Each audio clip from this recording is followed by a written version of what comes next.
Hi, all of my creative friends and aspiring creative friends. Thanks for tuning in. Today I'm going to do something a little bit different because normally during these segments I show you all of the things that I have added for that day to Etsy, which I am going to do, but I'm also, well, you'll see. Let's get started. Today I have added beaded chain, and maybe some of you know about this, maybe some of you who are newer don't know about this, but you can buy beads already wire wrap linked together in a chain. It makes life so much easier when you are trying to work fast and get some things done, or if you just don't want to spend the extraordinary amount of time that it takes to make these chains and you just want like one single color to use in like necklaces or bracelets, or maybe you just want to do like some cute earrings. But you can buy this pre-made. And for me, it was kind of a game changer because I then could save so much time. And you all know, all of you seasoned sellers and entrepreneurs know that time is money. So I discovered this. I bought a ton of it. Not in just this color, but in a bunch of colors, all of which I have added to Etsy today. But I thought instead of kind of walking you through all of the colors and the different sizes, telling you what I made with them, that maybe I would show you how to make your own. So that way you can decide for yourself to DIY or to buy. So here we go. I'm going to be using a strand of beads that I already had. I decided just not to list them on Etsy so I could use them for this purpose, but it is this strand of garnet, and I am going to turn them into a chain just like this for you with the step-by-step instructions. And so that way, if you're getting started and you are curious about how to wire wrap, you can learn it here. And then if you don't want to use one solid color of beaded chain and you want to mix up your stones, then at least you've got a place to start. So shall we get started? I think so. Okay, let's get going. First things first, these are the supplies you will need to make your own beaded chain. Now, I like to make sure that my beads are kind of all trapped in one place, so I find the nearest little container and I just take them all off the strand, so that way I don't have to mess with that when I am trying to make them into chain. Of course, your wire, I like to keep it on the spool. It just makes it super easy. I'm going to show you a trick on how to use as little have as little waste as possible, so we'll get to that when we get going.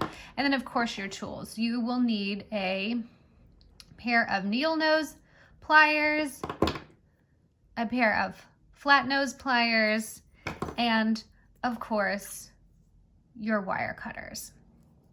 All right, now in order to, as I mentioned, I am going to show you how to conserve as much wire as possible because everything costs money and you want to have as little waste so that you have maximum usage. Now, what I do is I go ahead and thread all of the beads onto the wire first.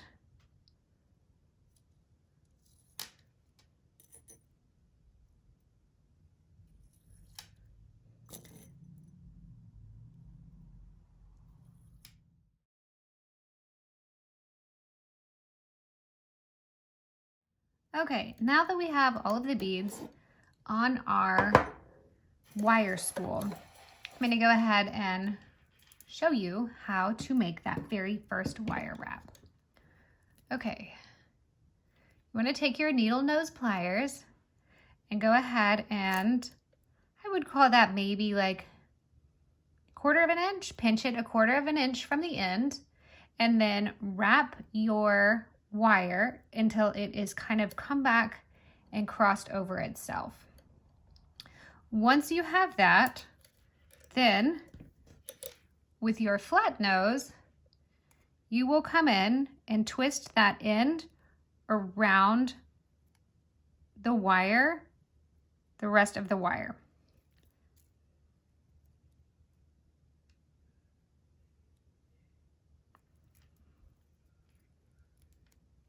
And you will just keep twisting it until you don't have any left. And I am sorry if this is a little bit blurry. It's actually kind of really hard to film and make sure you're filming the right thing all at the same time. So you will just keep that nice and tight until it is all the way wrapped. Can you see how it's got like a little wrap around the end here? So it's got a little loop, made a little loop, and you can see the little wraps. I hope you can see the little wraps. Okay, and that's it. And then you just push one bead closer to that end, and you've got your first loop. Then you come back, you pinch right behind with your needle nose, right behind the bead, and you basically do the same thing. So I like to fold it over first, then rotate your needle nose on top of that bend, and then wrap the wire back around until it crosses.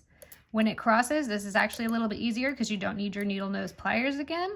You just wrap the wire around until you have filled up the space. Then you come in with your clippers and trim as close to the end of that wrap as possible.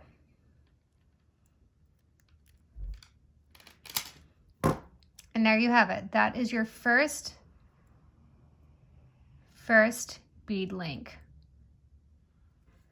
Now, you also didn't have any wire waste, which is great. So you won't have any like scrap clippings, and you will just start again. So you will take about 1/4 inch down, start to wrap that wire around the end of your needle nose pliers until you get to where it's about to cross itself. Then you take your link that you already made and put the loop on the end of that new loop you just made. Once you get that done, you come back with your needle nose pliers and you grab the new loop across. So that way it is, you can see there that I am grabbing across the loop. So that is actually touching the end of the wire is going ahead and touching itself. And then you just take your flat nose pliers and you wrap that end piece like we did to make the very first link.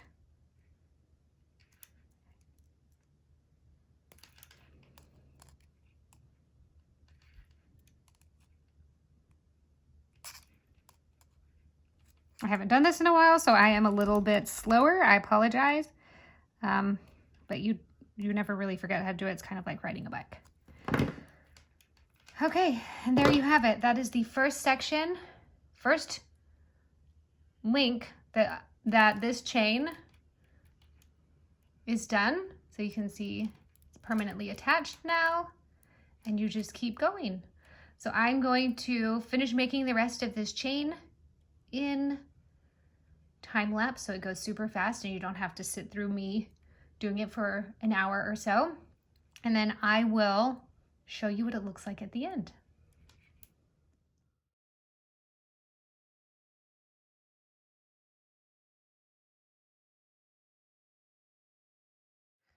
Okay, now that we are at the end, I've got all but one of the beads made into a chain or attached to the chain. I thought I would go over the tutorial one more time with you just so that you can see it again.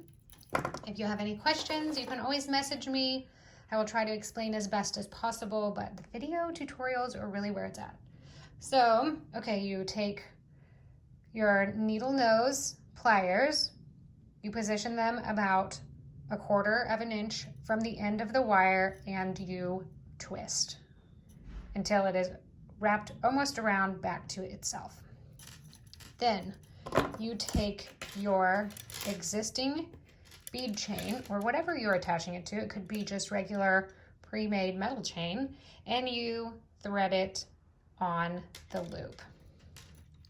Then again, you take your needle nose pliers and you pinch the loop across so that way the wire is actually touching itself, and then you grab your flat nose pliers and you grab the end of that wire, the short part of the wire, and you wrap it around the longer part of the wire.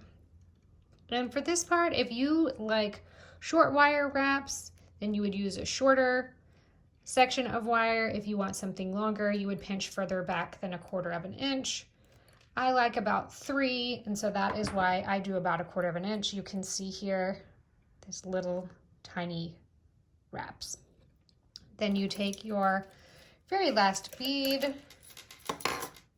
and you push it towards the end of the loop. Then again, you take your needle nose pliers, you grab the wire right at the end of the bead.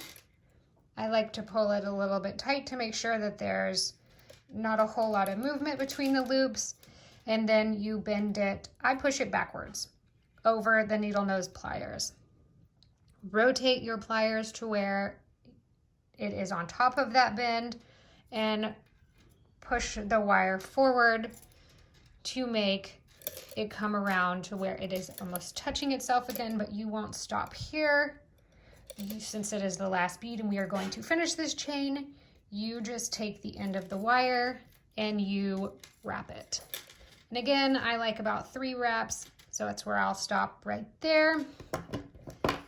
Then I'll come in with my wire clippers and I will try to get as close to the end of the wire without cutting the loop off and trim. And there you have it, a finished bead link and a finished beaded chain. That's it. Okay, this was fun.